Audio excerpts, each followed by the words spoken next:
Good day everyone, I'm Kathleen J. Montesa. So right now I'm going to discuss about the blood cycle, blood components, and the blood diseases. So first of all, let's define blood. And we all know that the circulatory system in our body is responsible for transporting blood to different parts of our body. The blood cycle involves the movement of both oxygenated and deoxygenated blood. So for our blood definition, liquid connective tissue that consists of cells surrounded by a liquid extracellular matrix. So this liquid extracellular matrix is called blood plasma, and it suspends various cells and cell fragments. So there are three general functions of blood. These are the transportation, regulation, and protection. So for transportation, the blood transports oxygen from the lungs to the cells of the body and carbon dioxide from the body cells to the lungs for exhalation. So it carries nutrients from the gastrointestinal tract to the body cells and hormones. So from the endocrine glands to the other body cells. So blood also transport heat and waste products so to various organs for elimination from the body. So this regulation is the circulating bloods helps maintain homeostasis of all body liquids or fluids. So blood helps regulate pH through the use of buffer. So it also helps adjust body temperature through the heat absorbing and coolant properties of the water in blood plasma and its variable rate of flow through the skin. So next is the protection.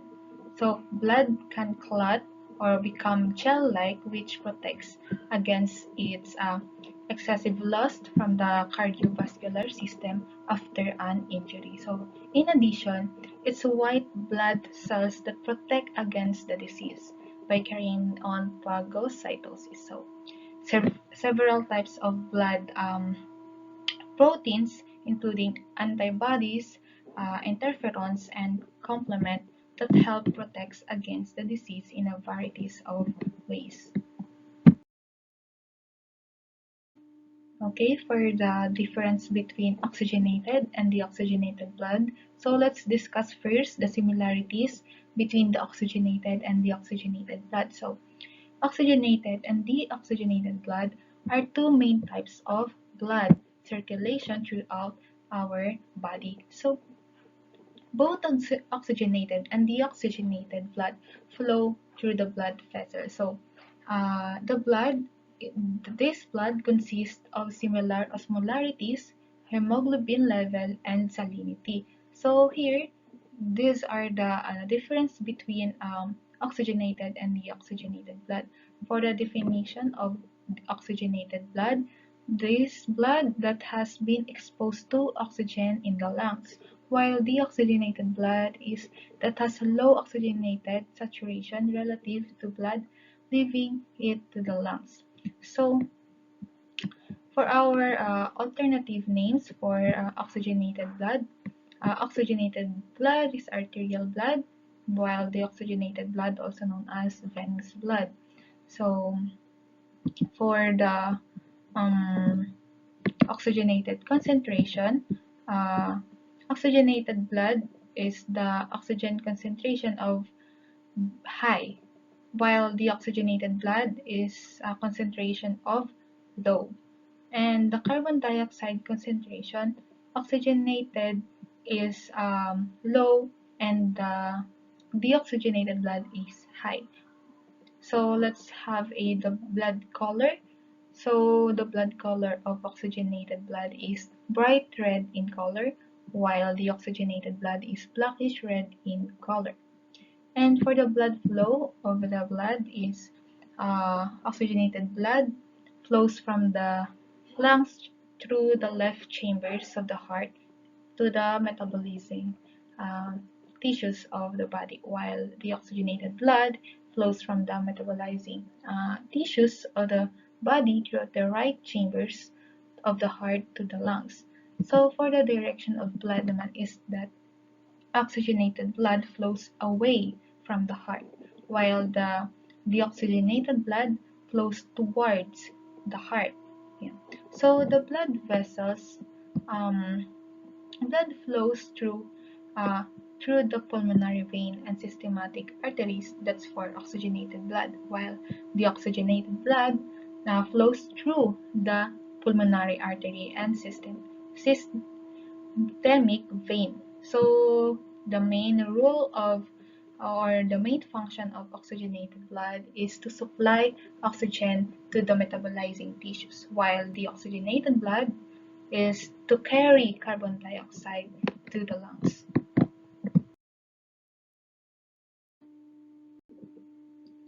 So here is the anatomy of the human heart. So it's stated there that there are named parts of the heart. So let's familiarize this part so that we can able to know how the blood flows in our heart.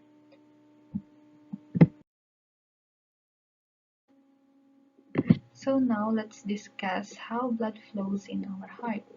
So here, the oxygenated blood travels through the inferior or superior vena cava or coronary sinus, or also known as coronary blood circulation. So the deoxygenated blood enters the right atrium. So the blood passes through tricuspid valve, blood enters to the right ventricle, so move through blood through pulmonary valve and enters the pulmonary trunk on the arteries where the blood is carried to the lungs. So the blood loses carbon dioxide and gains oxygen in the pulmonary capillaries. So the oxygenated blood enters the pulmonary veins and the blood enters the left atrium. So blood travels through the mitral or bicuspid valve and enters the left ventricle. And the blood moves through aortic valve, travels through the aorta and systemic artery. So the blood loses oxygen and gains carbon dioxide in the systemic capillaries. So let's move on to the components of blood. So there are three components of blood: the RBC, white blood cells, or WBC, and platelets. So let's discuss first the red blood cells, or RBC. So it is also known as erythrocytes, contain the oxygen-carrying protein hemoglobin, which is a pigment that gives whole blood its red color. So there in the picture, we see that the RBC are biconcave disc with a diameter of 7 to 8. So these cells are responsible for carrying oxygen from the lungs to the body's tissue. So RBC contain hemoglobin, as stated there, that a protein that binds to oxygen and give the cell their characteristics red color. And here, the disease that you can get from the red blood cells is anemia, where too few RBC or an abnormality low hematocrit or too little hemoglobin. So the symptoms are fatigue, weakness, chest pain, shock, or for physical signs like pallor of the skin, palmar creases, and nail bed. So there is a question there. What is the lifespan of RBC? Of course, 120 days. So where do you see decrease and increase in RBC count? So decreased RBC count is seen in anemia, while in increased RBC count is seen in polycythemia. So for the production of RBCs is the erythropoiesis. So it is the production of RBCs that starts in the red bone marrow with a precursor is cell called a proerythroblast. So what regulates erythropoiesis? Of course, hypoxia. So this hypoxia, or the most important driving factor for erythropoiesis. So whenever the oxygen level within the cytoplasm of erythropoietin producing cells fall below a critical value or erythropoietin is synthesized and secreted it into the bloodstream, which converts a committed progenitor cells into pro-erythroblasts, causing maturation of RBCs. So, what is uh, dyserythropoiesis? So, it is a defective erythropoiesis is known as dyserythropoiesis, in which red blood cells are produced in the bone marrow and destroyed before their release, or have short lifespan.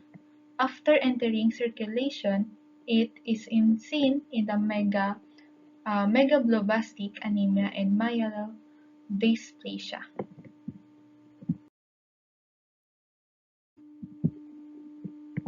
So the next component of blood is platelets. So platelets, also called thrombocytes, are smaller cell type in the blood. Their primary function of platelet is to aid in the blood clotting process. So it derives from bone marrow cells called megakaryotes. So the platelets are very small non-nucleated cells with fine granules that derive from the fragmentation of megakaryotes. So when it's activated, these cells adhere to one another to block the flow of blood from the damaged blood vessels like the red blood cells and white blood cells, and platelets are produced from the bone marrow stem cells. So these megakaryotes is a huge cell that breaks into fragments to form platelets. So these cell fragments have no nucleus but do not contain structures called granules. So the granules house proteins that necessary for clotting blood and sealing breaks in blood vessels. So here, as you can see in the picture, those little smallest violet in that pointed arrow, that one is the platelet. That's it, the example of platelet. There are three diseases that we can see in the platelets. So first is the thrombocytopenia. A low platelet count may result from a condition in this thrombocytopenia. It can cause by number of conditions like including kidney disease, cancer, pregnancy, and immune system abnormality. So your blood is too low. It can occur if the bone marrow does not make enough platelets or if the platelets are destroyed. Next is the thrombocytopenia. Here you can see there the woman that have a red patch in her face. So it occurs when faulty cells in your bone marrow make too many platelets. So your platelets also do not work properly. So the bone marrow is the sponge-like tissue inside the bone. So it contains stem cells that develop into platelets and other blood cells. If a person's bone marrow cells make too many platelets, the condition known as thrombocytopenia can develop. Next, or lastly, is the thrombocytosis. So it occurs when another disease or condition causes you to have high platelet count. So it's not caused by the abnormal bone marrow, but by the presence of a disease or another condition such as cancer, anemia, or an infection when platelet counts are high but not as high as the counts seen with thrombocytopenia. So another condition that's called a thrombocytosis.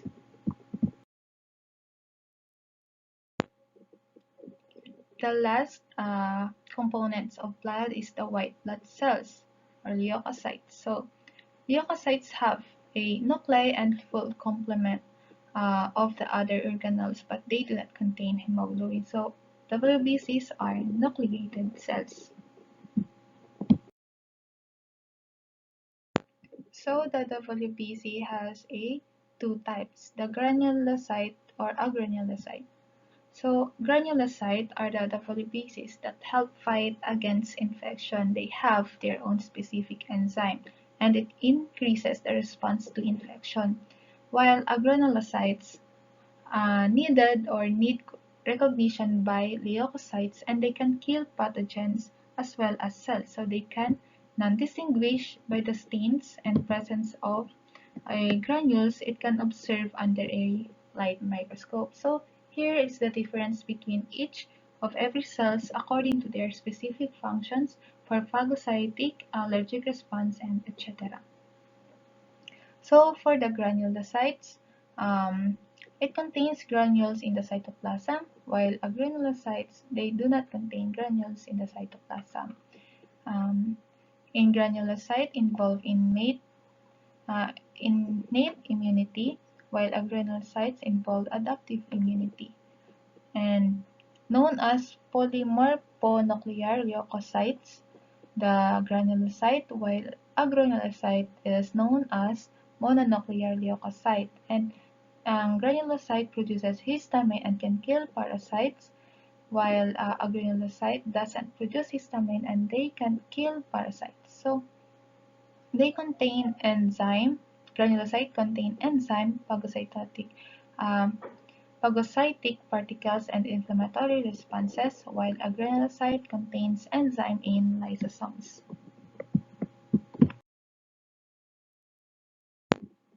So there are three principal types of granulocytes: the neutrophils, eosinophils, and basophils. First is let's discuss the granulocytes, the neutrophil. Neutrophil is the most common type of white blood cell, comprising about 60 to 70% of all leukocytes in our body. So they are the first line of defense against bacterial infection and play critical role in the body's immune response. Next is the eosinophil. So it involved in the body's response to parasitic infections and allergic reactions, though they make up about 1 to 3% of all leukocytes in the body. And lastly, the basophil, the least common type of granular leukocyte. So making up less than 1% of all leukocytes in the body, basophils are involved in the body's response to allergic reaction and play an important role in inflammation. Next, next is the agranulocytes. So agranulocytes are white blood cells that have no granules. So they present one nucleus that's why they are known as mononuclear leukocytes. So they have a large nuclei due to absence of a noticeable granule. So there are two types of agranulocyte, the monocyte and lymphocytes. So let's discuss first the monocyte of a granulocyte. Monocyte is the largest type of white blood cell, comprising about 3 to 8% of all leukocytes in the body. Monocytes play a critical role in the body's immune response by phagocytizing bacteria, viruses, and other foreign substances. Lastly is the lymphocyte, second most common type of white blood cell, comprising about 20 to 25% of all leukocytes in the body, and lymphocytes play a critical role in the body's immune response by producing antibodies and destroying foreign cells. Lastly is let's move on to the two types of blood disease that I choose.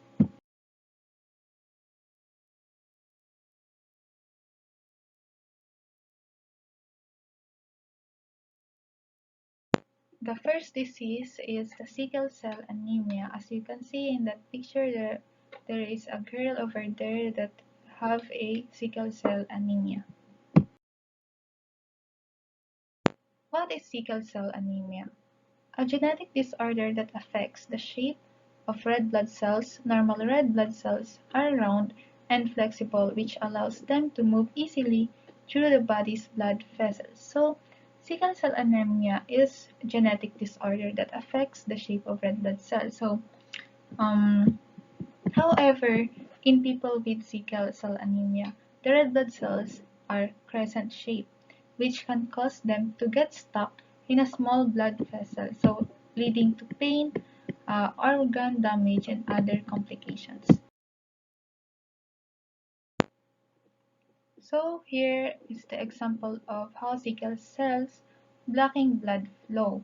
So the crescent shape over there is the abnormal hemoglobin, which can cause them to get stuck in the small blood vessel, so it leading to pain and organ damage. So for the treatment, so for the first treatment, the administration of analgesic to relieve pain, fluid therapy to maintain hydration, oxygen to reduce oxygen deficiency, and antibiotics to counter infection and blood transfusion. For the people who suffer from SCD, normal fetal hemoglobin, HB hemoglobin, so a slightly different from form of hemoglobin that predominates at birth and it's present in a small amounts after birth. So blood transfusion or bone marrow transplant, and in some patients with sickle cell anemia, this disease, a drug called hydroxyurea. So promotes transcription of the normal hemoglobin F gene, elevates the level of hemoglobin F and reduces the chance that the RBC will sickle.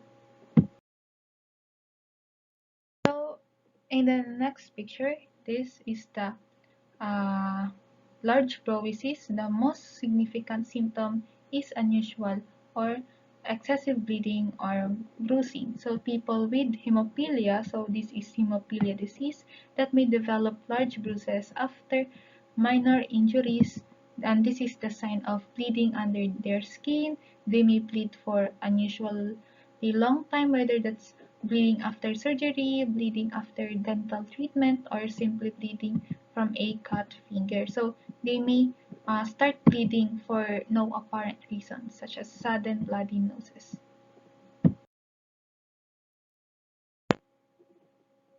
So let's define what is hemophilia.